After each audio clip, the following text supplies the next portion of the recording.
JP astro ലൈഫിലേക്ക് എല്ലാവർക്കും സ്വാഗതം.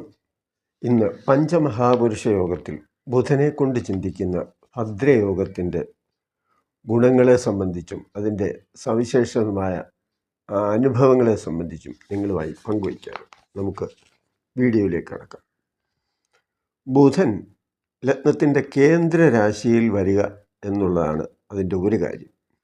അങ്ങനെ വരുമ്പോൾ ആ ബുധൻ തൻ്റെ ഉച്ചരാശിയിലോ സ്വക്ഷേത്രത്തിലോ മൂലക്ഷേത്രത്തിലോ നിൽക്കണം എന്നുള്ളതാണ്. അപ്പോൾ ഇവിടെ ഉച്ചരാശിയും മൂലത്രികോണവും കന്നിരാശിയാണ്. മിഥുനൻ രാശി അതിൻ്റെ സ്വക്ഷേത്രവുമാണ്. അങ്ങനെ മിഥുനത്തിലോ കന്നിയിലോ ബുധൻ നിൽക്കുകയും അത് ജനിച്ച ലഗ്നത്തിൻ്റെ 1, 4, 7, 10 ഭാവങ്ങളിൽ വരികയും ചെയ്യുമ്പോഴാണ് ഈ ഭദ്രായോഗം ഉണ്ട് എന്ന് നമ്മൾ പറയുന്നത്. നല്ല വിദ്യാഭ്യാസ ഗുണമുണ്ടാകുക, നല്ല വിദ്യ ഉണ്ടാകുക, അത് സ്വന്തമായിട്ടായാലും അക്കാഡമിയിൽ നിന്നായാലും സമൂഹത്തിൽ നിന്നായാലും എവിടെ സ്വയം കണ്ടെത്തിയതായാലും ഏത് തരത്തിലായാലും നല്ല വിദ്യാഗുണം പ്രദാനം ചെയ്യുന്നു എന്നുള്ളതാണ്. രണ്ടാമത്തേത് നല്ല ബുദ്ധിപരമായ കഴിവ് തരുന്നു. ഏതെങ്കിലും ഒരു കാര്യത്തെക്കുറിച്ച് അറിയാൻ ആഗ്രഹം പ്രകടിപ്പിക്കുകയും അത് കണ്ടെത്തുകയും അതിൻ്റെ സവിശേഷമായ ആ മൂല്യം അറിയുകയും ചെയ്യുന്നു എന്നുള്ളതാണ്. അതുപോലെ ധനപരമായ അഭിവൃദ്ധി ഉണ്ടാകുന്നു, ബഹുമതി, ഉയർച്ച, അങ്ങനെയുള്ള പല ഗുണങ്ങളും ജീവിതത്തിൽ നൽകുന്നു. ഐശ്വര്യപ്രദമായ ഒരു യോഗം എന്ന് നമുക്ക് പറയാം. വിദ്യാകാരകൻ കൂടിയാണ് ബുധൻ. അതുകൊണ്ട് തന്നെ വിദ്യയ്ക്കാണ് ഏറ്റവും കൂടുതൽ പ്രാധാന്യം നൽകുന്നത്, അറിവിനും ചിന്തയ്ക്കുമാണ്. ലഗ്നത്തിൽ ബുധൻ നിൽക്കുന്ന അത്തരത്തിലുള്ള ജാതകത്തിൽ ലഗ്നം ശരീരത്തിൻ്റെ ഗുണദോഷങ്ങളെ ചിന്തിക്കുന്നതാണല്ലോ. അപ്പോൾ ശരീരത്തിൻ്റെ കാന്തി നല്ല ഒരുവിധം മീഡിയം സൗന്ദര്യം ഉണ്ടാകുന്നു, അതുപോലെ ബുദ്ധിശക്തി ഉണ്ടാകുന്നു. തൻ്റെ മുന്നിലെത്തുന്ന വ്യക്തിയുടെ ആ ഇടപെടലുകൾ കാണുമ്പോൾ തന്നെ അദ്ദേഹം ഇതെങ്ങനെയുള്ള ആളാണെന്ന് ഊഹിച്ചെടുക്കുന്നു എന്നുള്ളതാണ് അതിൻ്റെ പ്രത്യേകമായ ഒരു കഴിവ്. കാരണം ഇത്തരം ആളുകളുടെ മുന്നിൽ, ഭദ്രായോഗമുള്ളവരുടെ മുന്നിൽ ഉഡായിപ്പും തട്ടിപ്പും വെട്ടിപ്പും ഒന്നും പലപ്പോഴും നടക്കില്ല എന്നുള്ളതാണ്. കാരണം കാണുന്ന മാത്രമേ തന്നെ ഇവരുടെ ഉദ്ദേശം എന്തായിരിക്കും എന്ന് അവർക്ക് ഊഹിക്കാൻ സാധിക്കുന്നു എന്നുള്ള ഒരു വലിയ ഗുണമാണ് ഇവിടെ സൂചിപ്പിക്കുന്നത്. അതുപോലെ സാവധാനത്തിൽ, വളരെ വേഗത്തിലൊന്നുമല്ല, ഇവർ സാവധാനത്തിലാണ് നടക്കുന്നത്. പിന്നെ മുഖഭാവം ഒരല്പം ഗൗരവത്തിലും അങ്ങനെയൊക്കെ തോന്നുന്ന ഒരു വ്യക്തി എന്ന് പറഞ്ഞാൽ പെട്ടെന്ന് ഇങ്ങനെ എപ്പോഴും ചിരിച്ചുകൊണ്ടിരിക്കുന്ന മുഖമൊന്നും ആയിരിക്കും. പ്രസന്നതയുണ്ട്, എന്നാൽ അതുപോലെ തന്നെ ഒരു ഗൗരവഭാവവും ഇവരുടെ മുഖത്ത് ആ ആഢ്യത്വവും കാണുന്നു എന്നുള്ളതാണ് അതിൻ്റെ പ്രത്യേകത. അതുപോലെ ചിലർക്കൊക്കെ സാമാന്യം നല്ല ശരീരപുഷ്ടിയൊക്കെ കാണും, ചിലർക്ക് അത്രയും വലിയ ശരീരപുഷ്ടിയൊന്നും കാണുകയുമില്ല എന്നുള്ളതാണ്. പിന്നെ മുഖത്ത് നോക്കിയാൽ തന്നെ ഒരാഢ്യത്വം കാണും എന്നുള്ളതും ഈ യോഗത്തിൻ്റെ ഒരു ലക്ഷണമാണ്. ഇനി 4-ാം ഭാവത്തിലാണ് ബുധൻ നിൽക്കുന്നത് എങ്കിൽ 4-ാം ഭാവം കൊണ്ട് വീട്, വാഹനം, അമ്മ, ഇങ്ങനെ പല കാരകത്വങ്ങളും പല സവിശേഷതകളും സൂചനകളും ഒക്കെ പറയുന്നുണ്ട്.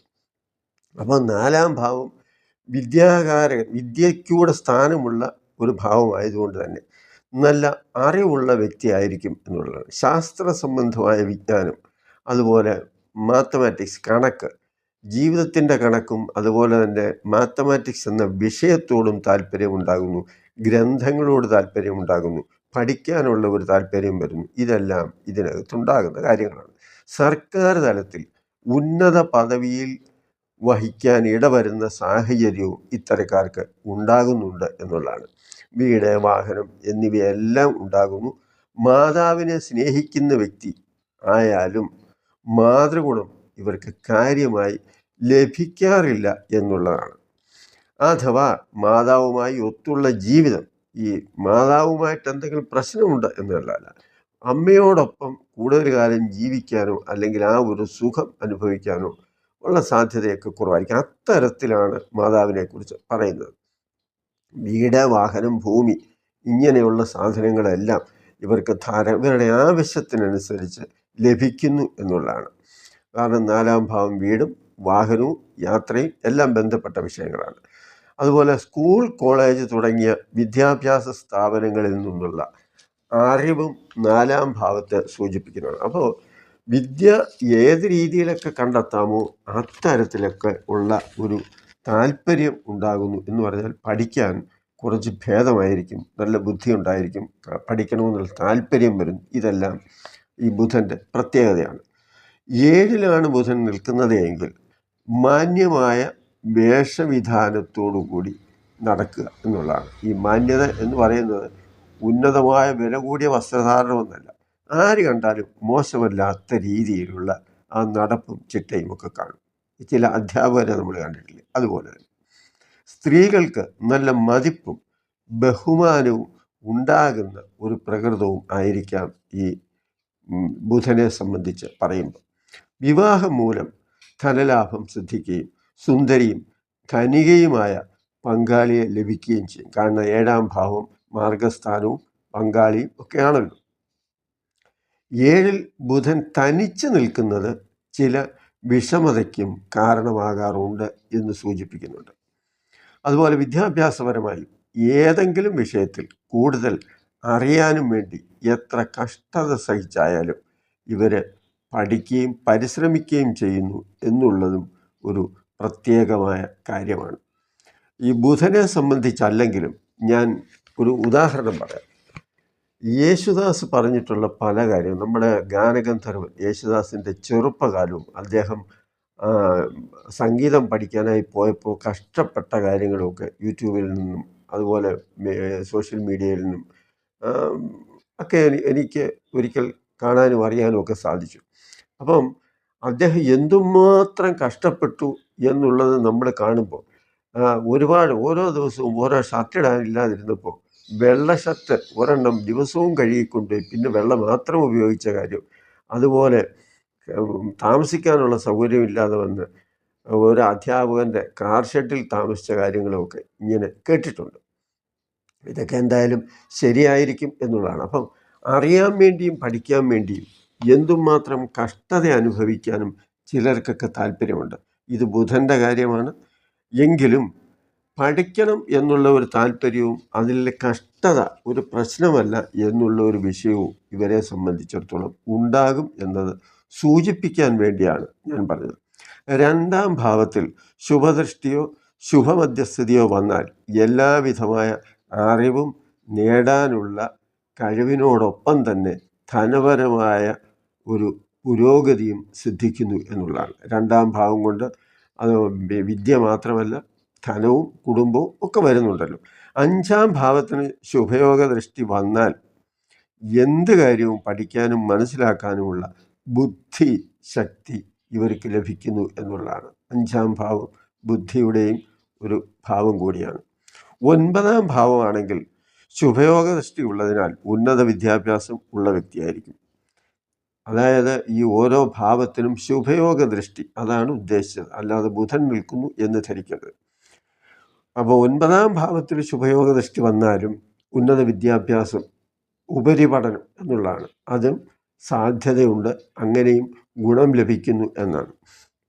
4-ാം ഭാവം, 4-ാം കേന്ദ്രഭാവം എന്ന് പറയുമ്പോൾ 4-ാം ഭാവം വരുമല്ലോ, അവിടെ ബുധനും സൂചിപ്പിക്കുമ്പോൾ വിദ്യയെന്ന് പറയുമ്പോൾ തന്നെ അത് വേറെ ഘടകങ്ങളെ, അതായത് ശില്പവേലയെ സൂചിപ്പിക്കുന്നു, ഗ്രന്ഥരചനയെ സൂചിപ്പിക്കുന്നു, അങ്ങനെ പലതിനെയും സൂചിപ്പിക്കുന്നുണ്ട്. അപ്പോൾ ചിത്രകലയെ സൂചിപ്പിക്കുന്നുണ്ട്, അതുപോലെ സാഹിത്യത്തെ സൂചിപ്പിക്കുന്നുണ്ട്. ഇത്തരത്തിലൊക്കെ ഉള്ള ഒരു കഴിവ് ഉണ്ടാകും എന്നുള്ളതാണ് ഈ സൂചന തരുന്നത്. ഇനി 10-ാം ഭാവത്തിലേക്ക് പോയാൽ, 10-ാം ഭാവം നിങ്ങൾക്കറിയാം അത് കർമ്മസ്ഥാനമാണ്. അപ്പോൾ സ്വാഭാവികമായും ഉയർന്ന വിദ്യാഭ്യാസ യോഗ്യതയും കഴിവും അറിവും കർമ്മമേഖലയിൽ പ്രാവർത്തികമാക്കുന്നവരായിരിക്കും എന്നുള്ളതാണ്. അവരുടെ പ്രവർത്തികൾ എല്ലാം തന്നെ അവരുടെ കഴിവിനനുസരിച്ചും അവരുടെ കഴിവ് തെളിയിക്കുന്ന വിധത്തിലും ആയിരിക്കും എന്നുള്ളതാണ് അതിൻ്റെ സൂചന. അതുപോലെ വ്യക്തമായും യുക്തമായും കാര്യങ്ങൾ പറഞ്ഞ് മനസ്സിലാക്കാനും ഫലിപ്പിക്കാനുമുള്ള ഇവരുടെ കഴിവും ഒരു പ്രത്യേകത. അതാണ് ഈ അധ്യാപകരും കൂടുതലും ബുധൻ്റെ ആനുകൂല്യമുള്ളവരാണ്. ഏത് ചെറിയ വിഷയമായാലും വലിയ വിഷയമായാലും അത് മനസ്സിലാകുന്ന വിധത്തിൽ അവതരിപ്പിക്കുക എന്നത് എല്ലാവരെ കൊണ്ടും സാധിക്കുന്ന ഒരു കാര്യമല്ല. അപ്പം അങ്ങനെയൊക്കെ ഉള്ള കാര്യങ്ങൾക്കും ബുധൻ സഹായിക്കുന്നു എന്നുള്ളതാണ്. ഏത് സദസ്സിലായാലും ഇവർ പ്രസംഗിക്കാനും സംസാരിക്കാനും അതുപോലെ മറ്റുള്ളവരെ കയ്യിലെടുക്കാനും അധ്യാപകരായി ശോഭിക്കാനുമൊക്കെ തന്നെ ഇവർക്ക് സാധിക്കുന്നു എന്നുള്ളതാണ്. ഗവേഷണം ഏത് വിഷയത്തിലും വേണമെങ്കിൽ ഇവർ ഗവേഷണം നടത്താനുള്ള ഒരു താല്പര്യവും ഉണ്ട്. നല്ല വക്കീലന്മാരും വ്യവസായ സംരംഭം നടത്തുന്നവരും സാഹിത്യം, ലേഖനം, സ്കൂള്, വിദ്യാഭ്യാസ സംബന്ധമായ കാര്യങ്ങൾ ഇങ്ങനെയൊക്കെ ചെയ്യുന്നവരും നല്ല പുസ്തക പ്രസാധകരും പുസ്തകം എഴുതുന്നവരും അങ്ങനെയൊക്കെ ഉള്ളവരെ, ജേർണലിസ്റ്റുകൾ, വാർത്താ വിതരണ രംഗത്ത് പ്രവർത്തിക്കുന്നവർ, സർക്കാർ വകുപ്പുകളിൽ വിദ്യാഭ്യാസ വകുപ്പ്, സാംസ്കാരിക വകുപ്പ്, യൂണിവേഴ്സിറ്റി വൈസ് ചാൻസലർ, പ്രൊഫസർ, വകുപ്പ് മേധാവികൾ തുടങ്ങി പല മേഖലകളിലും കഴിവ് തെളിയിച്ചവരെയും നമുക്ക് ഈ യോഗത്തിൽ കാണാം എന്നുള്ളതാണ്. അതുപോലെ ശില്പകല, ചിത്രകല എന്നിവയിൽ കഴിവുള്ളവരും ഈ ഭദ്രയോഗത്തിൽ വരുന്നുണ്ട്. അത് മാത്രമല്ല, ഒരുപാട് പേർ, ധാരാളം പേർ ഈ പറഞ്ഞ ഓരോ മേഖലയിലും കഴിവ് തെളിയിച്ച് അവരുടെ പ്രാഗൽഭ്യം മറ്റുള്ളവരെ കാണിച്ചു കൊടുക്കുകയും അറിയിക്കുകയും ചെയ്തിട്ടുള്ളതാണ്. അപ്പോൾ ഏറ്റവും നല്ല ഒരു യോഗമാണ് ബുധനെ കൊണ്ട് ചിന്തിക്കുന്ന ഈ ഭദ്രായോഗം. ഇത് ഇങ്ങനെ ഒരു യോഗമുള്ളവർക്ക് തന്നെ സാധാരണഗതിയിൽ പറയുന്നത് ദീർഘായുസാണ്. 80 വയസ്സൊക്കെ പറയുന്നുണ്ട്. വയസ്സ് എത്രയായാലും ദീർഘായുസ്, പഞ്ചമഹാപുരുഷ യോഗത്തിലെല്ലാം തന്നെ ദീർഘായുസ് പറയുന്നുണ്ട്. അതിന് ഒരു ഏകദേശ പ്രായവും പറയുന്നുണ്ട്. നമ്മളിവിടെ പ്രായം കണക്കിലെടുക്കേണ്ട, ദീർഘായുസ് നൽകുന്ന ഒരു യോഗമാണ് എന്ന് പറഞ്ഞുകൊണ്ട് നിങ്ങൾക്ക് ഈ വീഡിയോ ഇഷ്ടപ്പെട്ട് കാണും എന്ന് വിചാരിക്കുന്നു. ഇഷ്ടപ്പെട്ടെങ്കിൽ ലൈക്ക് ചെയ്യുക. മറ്റുള്ളവർക്ക് കൂടി സഹായകരമാകുന്ന രീതിയിൽ ഈ കാര്യങ്ങൾ അറിയാൻ വേണ്ടി അവർക്ക് ഷെയർ ചെയ്ത് കൊടുക്കുക. നന്ദി, നമസ്കാരം. ഈശ്വരൻ എല്ലാവരെയും അനുഗ്രഹിക്കട്ടെ.